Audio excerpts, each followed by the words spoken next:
Prévenir les accidents de la vie courante et connaître les gestes de premier secours pour les enfants et les nourrissons, un combat dans lequel Son Altesse Sérénissime la Princesse Charlène s'engage depuis plusieurs années.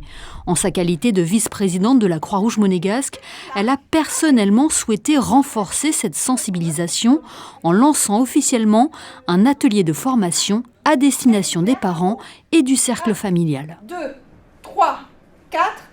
En lien avec la Croix-Rouge, on va pouvoir proposer des ateliers qui vont durer 2 fois 2 heures et qui s'adressent non seulement aux jeunes mamans, mais aussi à l'ensemble de la communauté qui va prendre en charge le petit. Les grands-parents, la tata, le cousin qui va faire du babysitting. Et bien en fait, toutes ces personnes vont pouvoir être formées à ces premiers secours. Et évidemment, on en espère beaucoup plus de confiance de la part des parents et puis beaucoup moins d'accidents tant qu'à faire. Des ateliers nécessaires, car les accidents domestiques restent la première cause de mortalité infantile.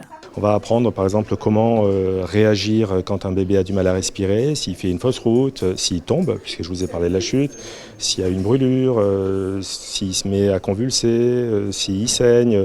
Donc des gestes un petit peu basiques, avoir les bons réflexes pour les situations les plus fréquentes. Encadrées par des professionnels, ces futures mamans suivent déjà avec attention cette formation. À l'issue, elles sauront comment agir en cas d'urgence. Je trouve que c'est important en tant que future maman de savoir, de connaître les premiers gestes de secours sur un bébé et sur un nourrisson. Ça permet aussi de nous rassurer en tant que futurs parents de connaître ces gestes. Vous les connaissiez avant ces gestes ? Alors je les connaissais surtout sur un adulte. Avec la formation de la Croix-Rouge que j'avais déjà faite, on le passe on apprend aussi sur les enfants. Mais c'est vrai qu'on oublie, donc au moment de l'arrivée de bébé, c'est important de revoir les gestes de premier secours sur le nourrisson.